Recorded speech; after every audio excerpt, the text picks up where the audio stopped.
What happens when a small-town tow truck driver becomes a global YouTube sensation overnight? When a man with barely any tech skills turns an iPhone into a 2 million subscriber empire? And what happens when that same success threatens to destroy everything he built?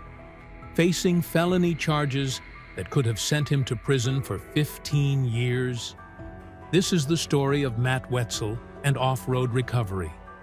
A family man, a former roofer, and a tow truck operator who thought filming recoveries might entertain a few people, and instead captured the attention of millions.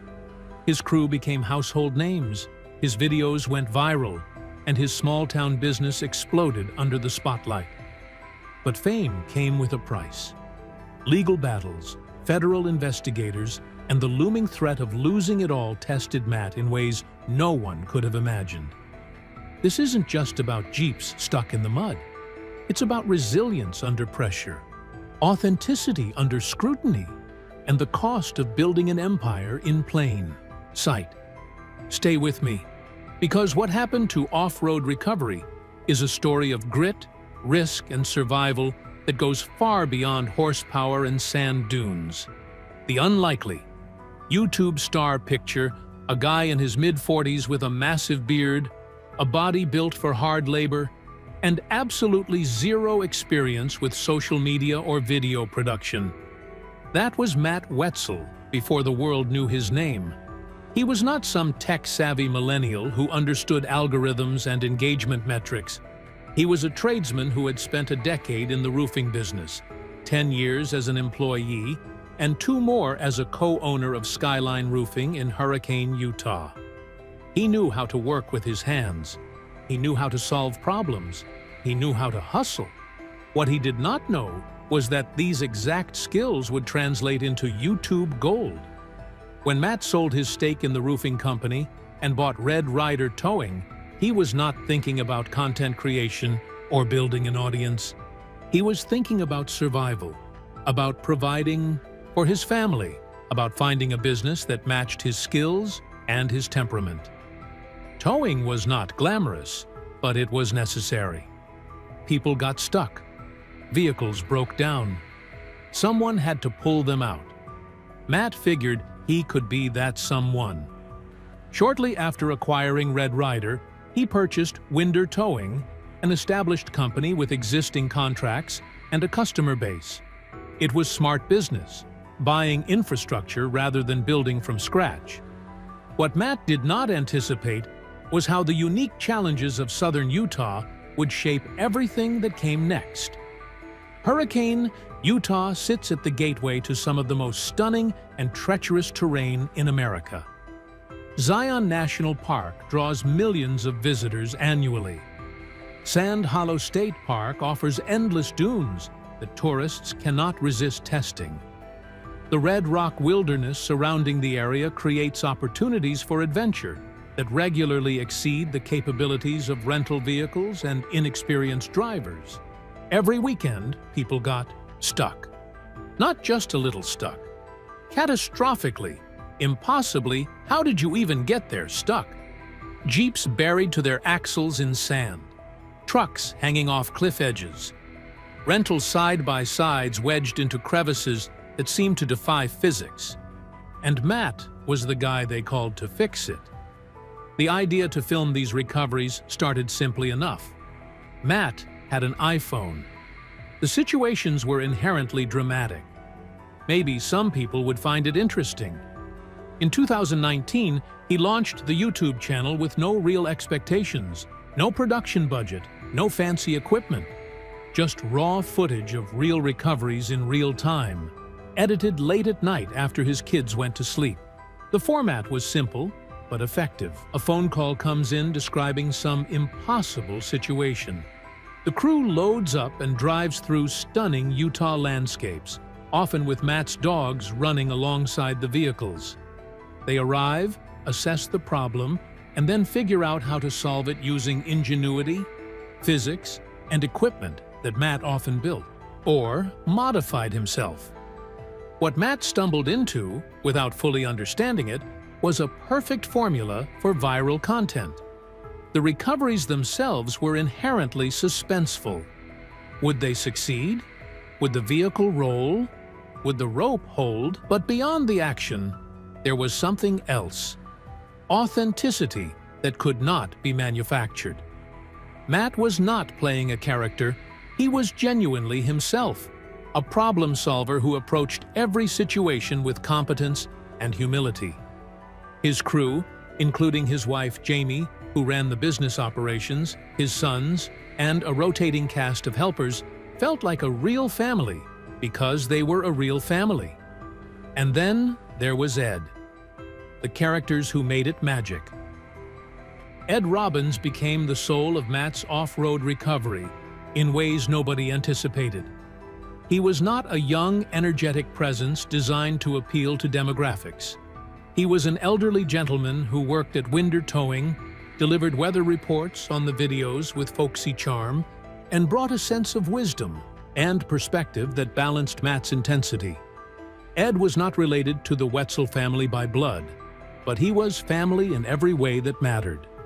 His presence in videos felt like having a grandfather along for the adventure, someone whose positive outlook and gentle humor elevated the entire production. The channel's appeal extended far beyond just watching stuck vehicles get unstuck. Viewers developed genuine attachments to the people on screen. There was Rudy, Matt's right-hand man who handled everything from Jeep repairs to thumbnail design to merchandise management. A Corvair enthusiast who loved hunting, fishing, and photography, Rudy brought technical skill and quiet competence that complemented Matt's more boisterous personality. There was Lizzie, who many viewers initially assumed was Matt's daughter, but was actually the daughter of his high school best friend, Stuart. Her presence added youthful energy and social media savvy that helped the channel reach new audiences. Then came Matt's actual family. His wife Jamie, rarely seen on camera but essential behind the scenes, ran the administrative side of the business with sharp precision. 4 of Matt's 8 children appeared in various capacities, along with nephew Jeff, who relocated from West Jordan to Hurricane specifically to be closer to family and contribute to the channel's growth. The operation felt organic because it was organic. These were not actors playing roles. They were real people doing real work, and the audience could feel the difference. The production values remained deliberately accessible. Matt never upgraded to Hollywood-style equipment or hired professional editors to polish every frame. The charm was in the imperfection, the authentic slice-of-life quality that made viewers feel like they were along for the ride rather than watching a manufactured show. When something went wrong, you saw it. When the crew struggled with a particularly difficult recovery, that struggle was real. When they succeeded against impossible odds, the celebration was genuine. This authenticity became the channel's greatest asset. In a YouTube landscape increasingly dominated by staged drama and manufactured content, Matt's off-road recovery felt refreshingly honest. By 2022, the numbers had become staggering. The channel crossed 1 million subscribers, then kept climbing toward 2 million. Total views exceeded 1 billion. Videos regularly attracted hundreds of thousands of viewers within days of posting. Matt had transformed from a struggling tow truck operator into a genuine media phenomenon. The recovery business that once served a local customer base now received calls from across the country. People who had watched the videos and specifically wanted Matt's crew to rescue them. Merchandise sales added another revenue stream. Sponsorship deals materialized. What started as a guy with an iPhone had become a multi-million-dollar enterprise. But success on this scale brings visibility. And visibility, Matt would soon learn, brings scrutiny. When the investigators came calling, the trouble started with something that had probably been happening for years, long before anyone cared enough to investigate. AEA, the American Automobile Association, provided roadside assistance coverage that Matt's company, as an affiliated towing service could bill for certain jobs. The system worked simply enough. Customer gets stranded. Customer calls AAA. AAA dispatches an affiliated tow company. Company performs the service and submits a claim for reimbursement. Standard procedure across thousands of towing operations nationwide. But the rules had fine print, and that fine print would nearly destroy everything Matt had built. A's policy did not cover off-road vehicle recoveries. It did not cover situations where someone had taken a Polaris RZR into Sand Hollow and buried it in a dune. It did not cover the dramatic cliff edge rescues that made for great YouTube content. These were precisely the kinds of jobs that defined Matt's business and his channel. So when customers could not afford the substantial bills these complex recoveries generated, a system developed. According to court documents, Matt would perform the recovery, then suggest the customer sign up for AAA membership afterward and submit a claim for a different covered service. The claim might say a truck was towed when actually an RZR was recovered. The dates might not match the actual service.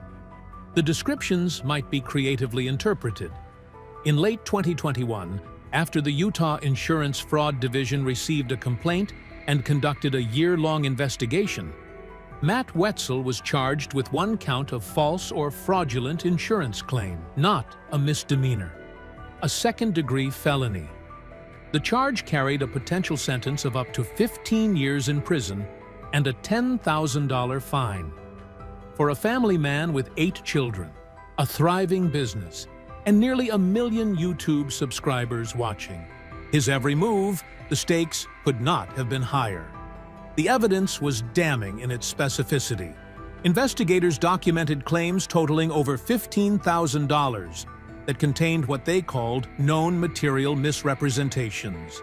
One case involved a Polaris RZR recovery that Matt had actually filmed and posted to YouTube, showing clearly that it was an off-road recovery, while the ETTDA claim stated something different.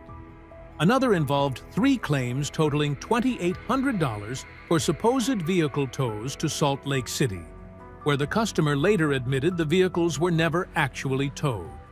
Instead, Matt had delivered construction materials, and the AAA claims were used as payment rather than direct billing. When investigators confronted Matt, he did not deny the discrepancies. He took responsibility, telling them the claims were wrong on the front end but fair on the back. His position was that legitimate services had been performed, just not always the exact services described in the paperwork. He maintained he never submitted a claim that did not have some legitimate work attached to it. But in the world of insurance regulation, intentions matter less than documentation. What Matt saw as creative problem-solving for customers who could not otherwise afford help, prosecutors saw as fraud. And the videos he had posted online, proudly documenting his recoveries, had become exhibits for the prosecution. The price of survival. The news hit the Matt's off-road recovery community like a shockwave. Comment sections exploded with debate. Forums dedicated to the channel filled with speculation. News outlets picked up the story, running headlines that emphasized the potential prison time. For fans who had grown to genuinely care about Matt and his family through years of watching their adventures, the charges felt personal. Some defended him fiercely, arguing that Poyapitroe was a massive corporation going after a small-town family business over what amounted to technical billing errors. Others were disappointed, feeling that someone they trusted had been operating dishonestly. Matt's legal team, led by attorney Jason Velez, worked to negotiate an outcome that would preserve both Matt's freedom and his ability to continue operating the business that supported his family and employed his community.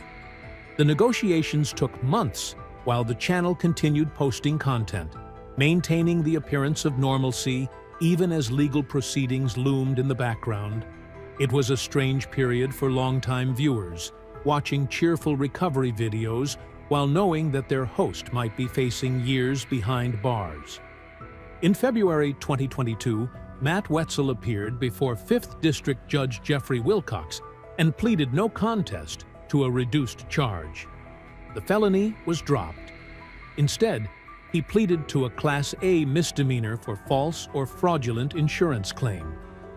The sentence was 18 months of probation, full restitution of $15,328 to AAA, and an additional fine of $1,745 to Utah's Insurance Fraud Division. No prison time, no loss of business license. Matt would walk out of that courtroom a free man, albeit one on probation with a permanent legal blemish on his record. His attorney framed the outcome as recognition that there were technical violations rather than malicious fraud. Matt will continue to serve his community, Velez stated, coming to the aid of all those who need him.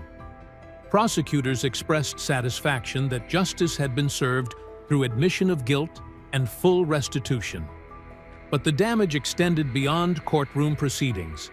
For a brand built on trust and authenticity, on being the down-to-earth guy who helps people in trouble, having a conviction for fraud, even a misdemeanor, changed the narrative. Some viewers forgave immediately. Others never quite looked at the channel the same way again.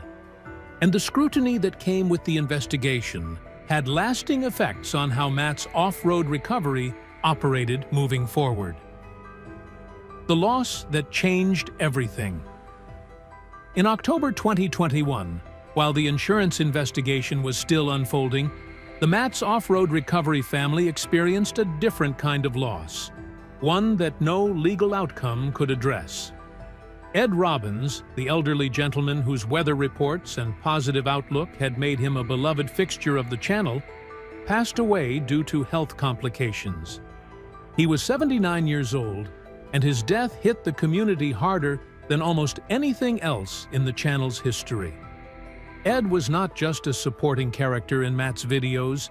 He had become, for many viewers, the heart of the operation. His presence represented something increasingly rare in YouTube content: genuine intergenerational connection, wisdom passed down through experience rather than performance, authentic relationships that could not be manufactured.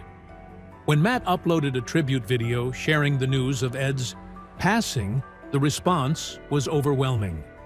Fans who had never met Ed in person felt genuine grief.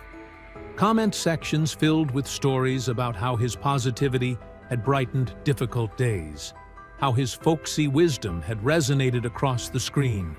The loss marked a turning point for the channel in ways both visible and subtle. Videos featuring Ed had a particular warmth that became impossible to replicate.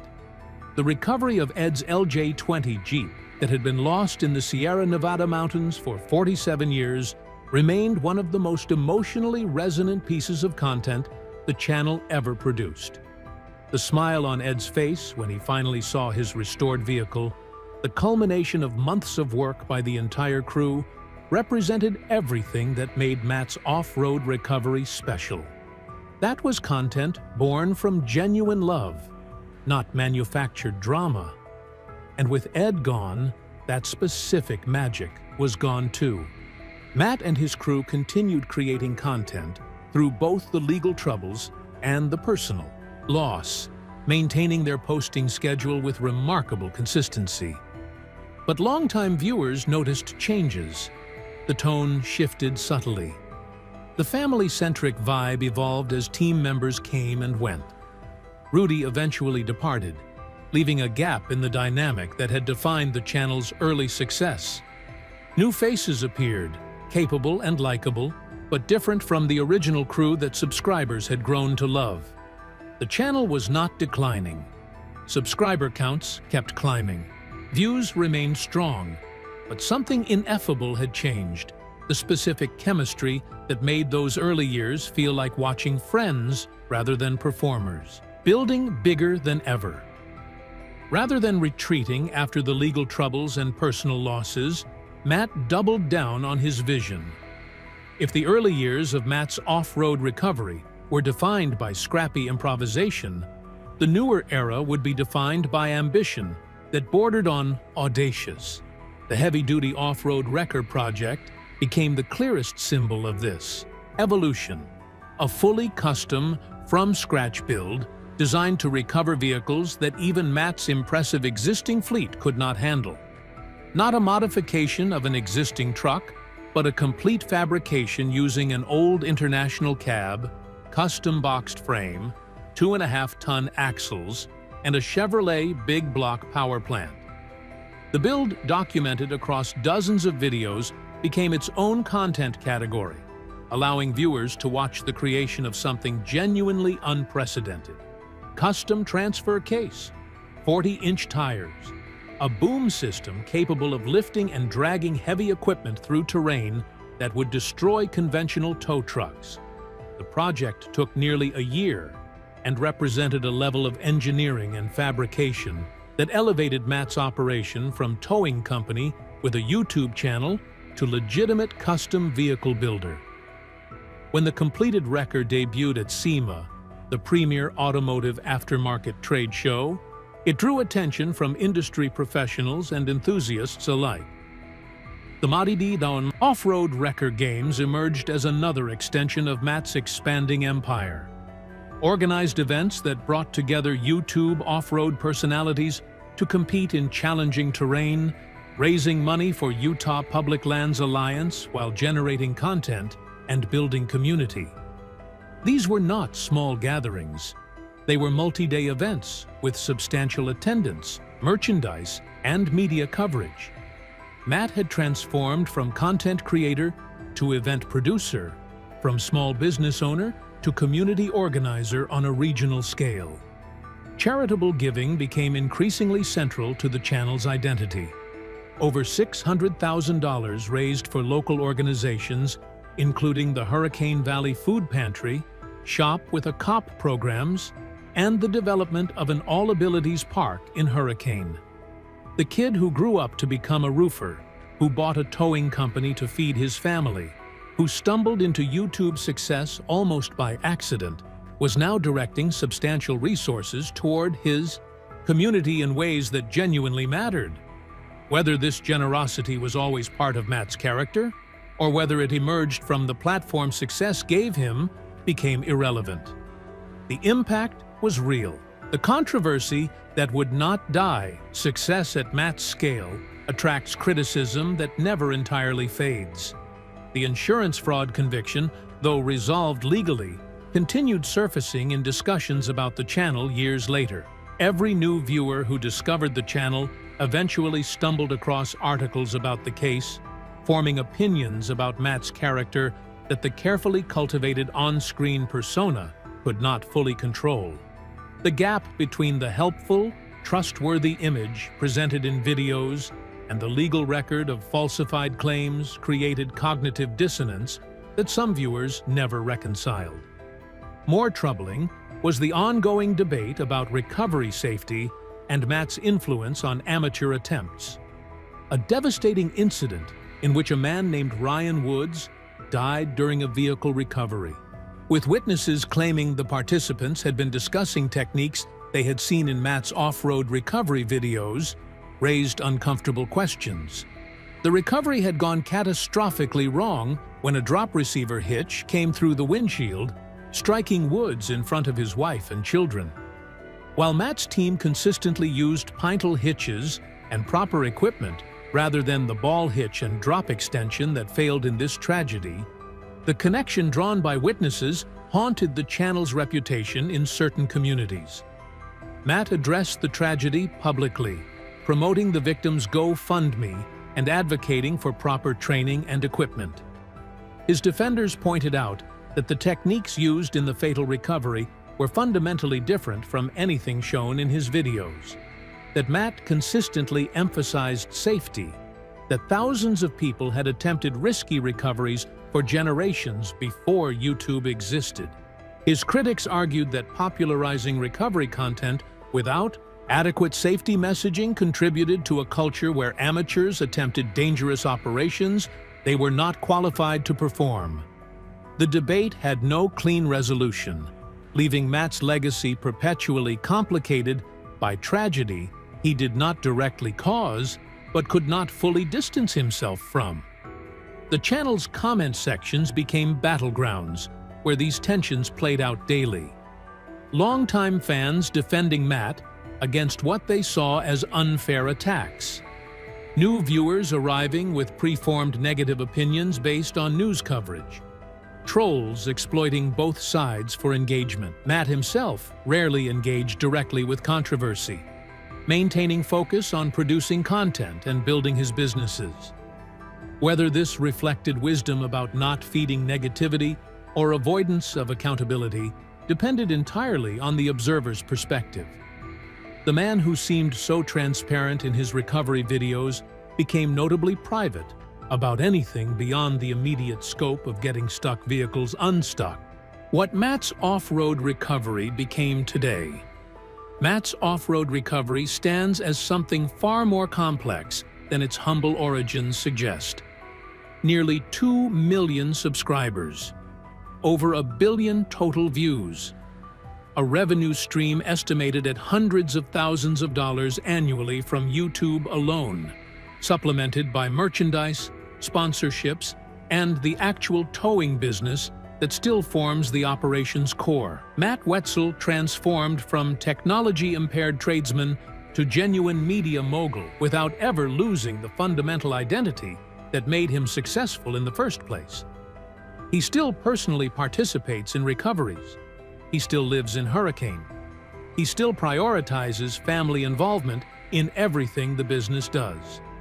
The probation from his fraud conviction has likely concluded or will conclude soon, removing the last legal constraint from the 2022 case. His reputation within the off-road community has largely recovered, with most fans accepting the misdemeanor as a mistake, rather than evidence of fundamental dishonesty. New viewers discovering the channel have no context for the controversies that once threatened everything, experiencing only the polished product of a mature operation that knows exactly how to deliver satisfying content. The heavy-duty wrecker that took a year to build now performs recoveries that would have been impossible in the channel's early days. The team, though different from the original cast, maintains the competence and camaraderie that viewers expect. The production values have improved without losing the authentic, unpolished quality that made the channel feel real. Matt has achieved something genuinely rare in the YouTube world: sustained success over multiple years, surviving controversy that would have destroyed lesser operations, maintaining relevance as the platform evolved around him. But the channel is not unchanged. The loss of Ed left a void that no replacement could fill. The departure of original crew members altered dynamics that longtime viewers still mourn. The insurance scandal, fairly or not, attached an asterisk to Matt's reputation that will never fully disappear. The death connected, however tangentially, to recovery culture the channel helped popularize raises questions that have no comfortable answers. Matt's off-road recovery today is bigger, more successful, and more professionally operated than ever before. But something intangible from those early days, the pure joy of discovery, the tight-knit family feel, the sense that anything could happen, that quality exists now only in archived videos from a simpler time. The story of Matt Wetzel and off-road recovery is far from finished. Success, scandal, and survival have reshaped the channel. But the drive that launched a middle-aged tow truck driver from small-town obscurity into the global spotlight remains. Behind every viral video, every dramatic recovery, there are choices, consequences, and unseen challenges that continue to shape the man and the team. So here's the question that lingers: can authenticity survive fame? Or does the very act of success change what made it real in the first place? And as viewers, what are we willing to see, forgive, or celebrate in the people who make the content we love? The answers are still unfolding, and the next chapter may reveal truths even harder to untangle than a Jeep buried in the sand.